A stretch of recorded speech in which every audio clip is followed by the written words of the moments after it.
Hello, I'm Dr. Valerie Nesset.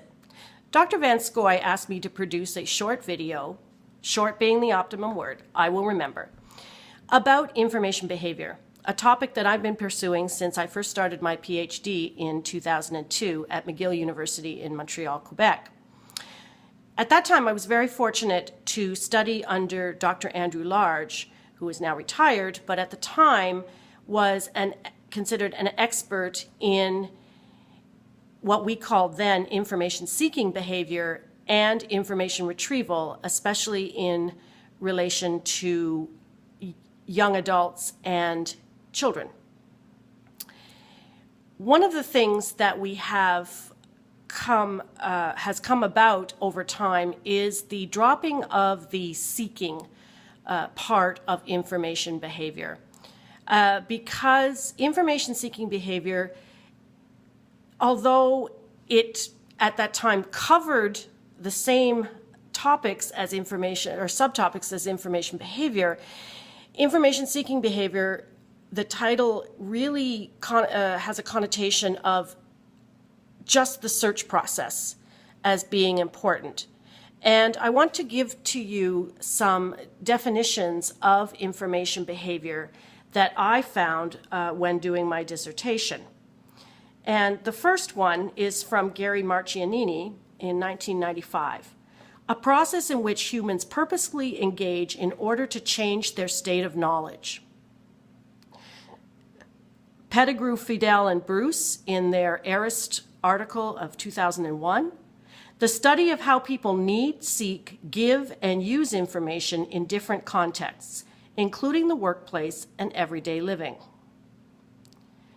Wallace, Cooperman, Krejcik, and Soloway in their article in 2000, a process that includes multiple stages of question asking and refining, information gathering and evaluating, synthesis and use of information.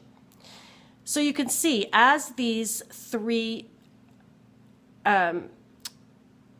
definitions indicate, information behavior is much more than just the actual search process.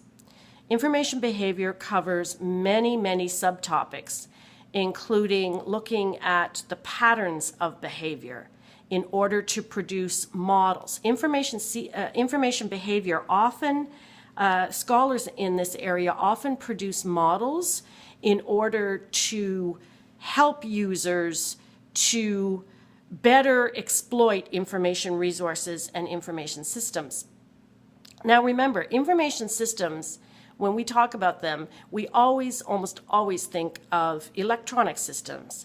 But remember, an information system may be as simple as your bookshelf at home. It may not be an efficient system, but it still is an information system. It is how you have organized your resources in a way that makes sense to you. A library is an information system. And one of the things information behavior researchers look at is how can we come up with the best ways to present information so that people can easily locate it, retrieve it, organize it, extract the information that they need from it, and then use it to create new knowledge. And I think this is really the crux of information behavior, is it's about the study of users, not the information container. So remember that, the study of information users, not information containers. Another question she asked that she wanted me to answer was the scope of topics that fall under information behavior. Well, I mentioned a few, but there are so many because there are so many different user groups. I use the example, obviously a user group of lawyers are going to have very different information needs and information behaviors than third grade students. So really, information behavior is predicated on the attributes, I guess, if you will, of the user, the particular user group, but also their unique information needs. Information behavior is the study of people searching for information and using information in order to satisfy an information need. She also asks that I tell you a little bit about my own research in information behavior. Over the years, I have been developing and refining a model of information behavior. As I explained earlier, information behavior scholars often produce models to help user groups. But this time basically for third grade students or for really younger elementary school students. It can be broader than just third grade. And it's called the BAT model. It's called the Beginning Acting Telling Model. And in another video, I'll tell you much more about it. But what I found when I was doing my research originally in information behavior, this model has come, I had a rough draft of it, if you will, in my dissertation, actually. I found that in education, the teachers and the administrators were focusing on the outcomes and achievement, student achievement and outcomes.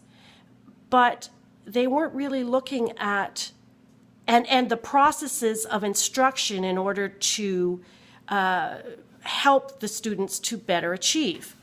What I found was they were not looking at the processes of the users themselves, the students themselves.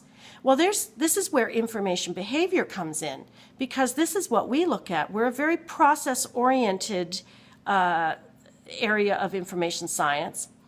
And so we come up with these models, or processes, if you will, to help users to better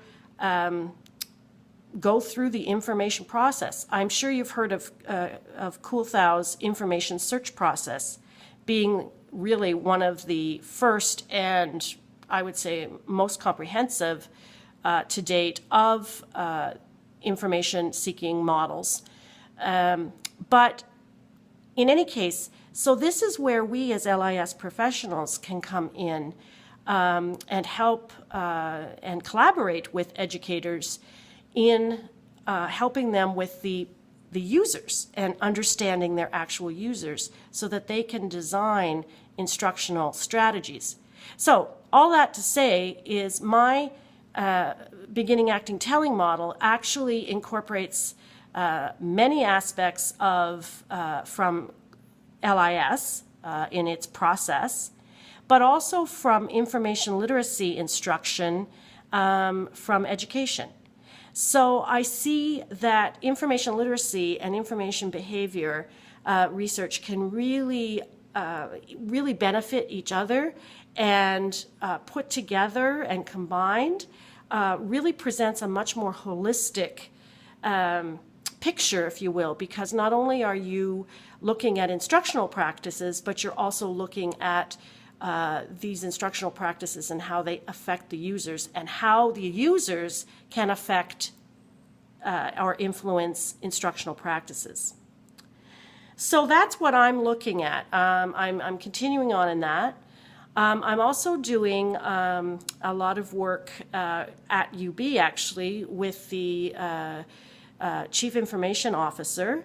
I have just been awarded a title of UBIT Fellow, Faculty Fellow, and really what I'm going to be doing is conducting participatory design sessions, again through information behavior research, with faculty and UBIT experts to help better faculty and the UBIT people to better understand each other.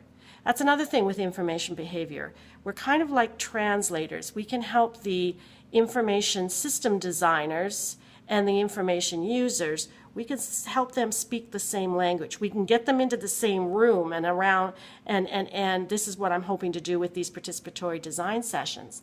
Get them in the same room so that we can then share our knowledge with each other, and together come up with protocols and perhaps tweaks to already existing technology that will make much more sense to the users, the faculty, and are things that maybe the designers haven't thought about.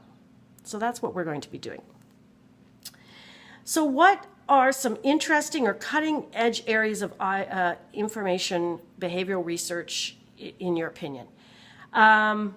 Or where are some areas where you'd like to see some more research? Well, I mentioned this UBIT initiative. I think it's exciting. And I think, again, if we can act as mediators between information designers and information users, we fill a niche that is sorely lacking in not only the world outside of libraries, but also I would say within libraries as well. We tend to have silos. Academia is full of silos. And really, as LIS professionals, I really think that, and especially as information behavior specialists, we are the ones that get everybody in the same room and get them talking the same language so that they can understand each other and learn from each other. Because these silos, working in silos, as we all know, doesn't work, but that's the way things happen. People get going on their own projects and they don't necessarily share information with others that they may not even know exist. So information behavior is the study of the users, how they can better exploit information resources, how they can better share information resources, and how, well, I guess really that's it. So I promised I would keep this video short. It's not as short as I had hoped, but I hope I answered some questions, and I hope that if you have any other questions, please do not hesitate to contact me. My email is V as in Valerie, M as in Mary, Nesset, Nesset, @buffalo.edu. I would love to hear your questions, and I would love to be challenged. So please feel free. Thank you very much for listening.